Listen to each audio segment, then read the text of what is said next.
सभी श्रोताओं का सिंहासन 32 में हार्दिक स्वागत, अभिनंदन। आज 13वीं पुतली की कहानी आपको सुनाई जाएगी। 13वीं पुतली कीर्तमणि की कहानी। एक बार राजा विक्रमादित्य ने एक महाभोज का आयोजन किया। उस भोज में असंख्य विद्वान, ब्राह्मण, व्यापारी तथा दरबारी आमंत्रित थे। भोज के मध्य में इस बात पर चर्चा चली कि संसार में सबसे बड़ा दानी कौन है। सभी ने एक स्वर से विक्रमादित्य को दुनिया का सर्वश्रेष्ठ दानवीर घोषित किया। राजा विक्रमादित्य लोगों के भाव देख रहे थे।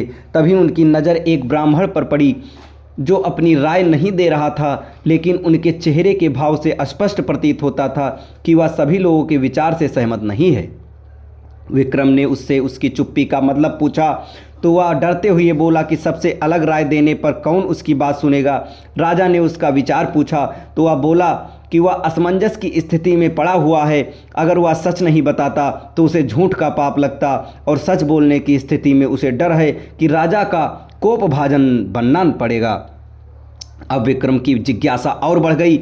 उन्होंने उसकी स्पष्टवादिता की भूरी भूरी प्रशंसा की तथा उसे निर्भय होकर अपनी बात कहने को कहा।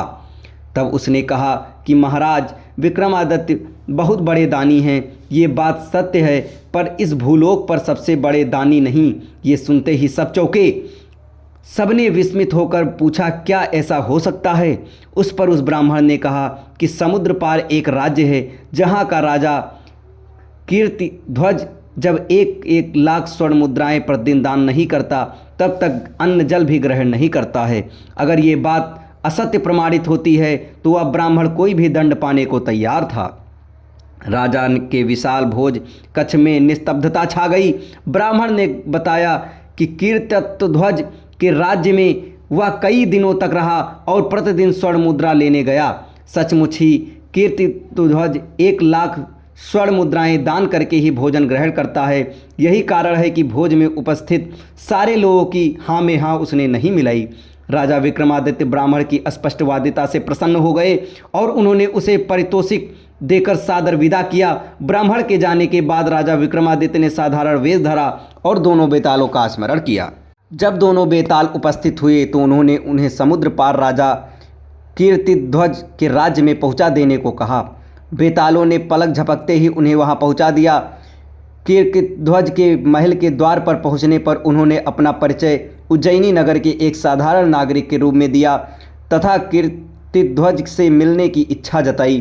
कुछ समय बाद जब वे कीर्तिध्वज के सामने उपस्थित हुए तो उन्होंने उसके यहाँ नौकरी की मांग की। कीर्तिध्वज ने जब पूछा कि वे कौन सा काम कर सकते हैं तो उन्होंने कहा, जो कोई नहीं कर सकता वह काम वे कर दिखाएंगे। राजा कीर्तिध्वज को उनका जवाब पसंद आया और विक्रमादित्य को उसके यहाँ नौकरी मिल गई। वे द्वारपाल के रूप में नियुक्त हुए।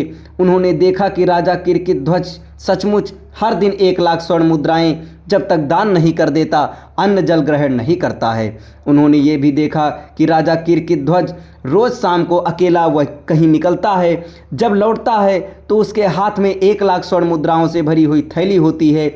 एक दिन शाम को उन्होंने छिपकर कीर्तिध्वज का पीछा किया।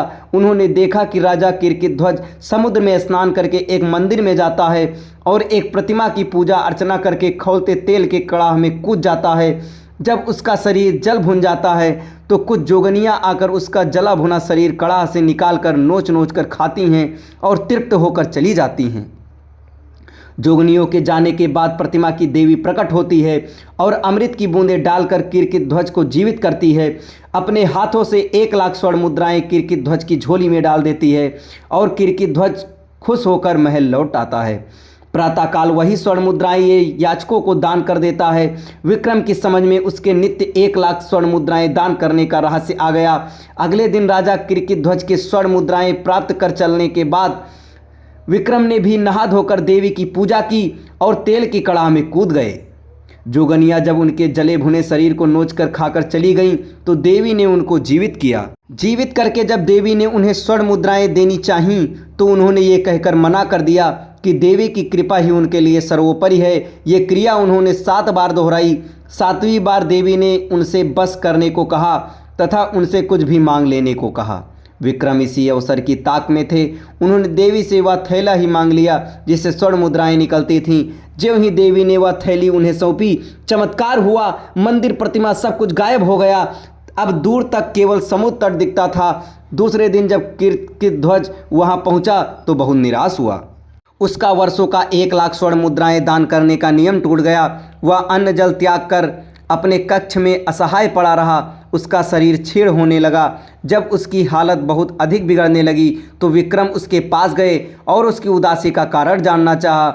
उसने विक्रम को जब सब कुछ खुद बताया तो विक्रम ने उसे देवी वाली थैली देते हुए कहा कि रोज रोज कड़ाह में उसे कूद कर प्राण गंवाते देख वे द्रवित हो गए, इसलिए उन्होंने देवी से वह थैली ही सदा के लिए प्राप्त कर ली।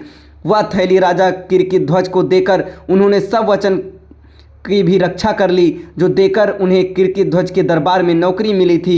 उन्होंने सचमुच वही काम कर दिखाया जो कोई भी नहीं कर सकता है। राजा कीर्तिध्वज ने उनका परिचय पाकर उन्हें सीने से लगाते हुए कहा कि वे सचमुच इस धरा पर सर्वश्रेष्ठ दानवीर हैं, क्योंकि उन्होंने इतनी कठिनाई के बाद प्राप्त स्वर्ण मुद्रा प्रदान करने वाली थैली ही बेझिझक दान कर डाली जैसे कोई तुच्छ चीज़ हो। अब अगली पुतली की कथा आपको अगले वीडियो में बताई जाएगी। तब तक हमारे साथ बने रहें। धन्यवाद।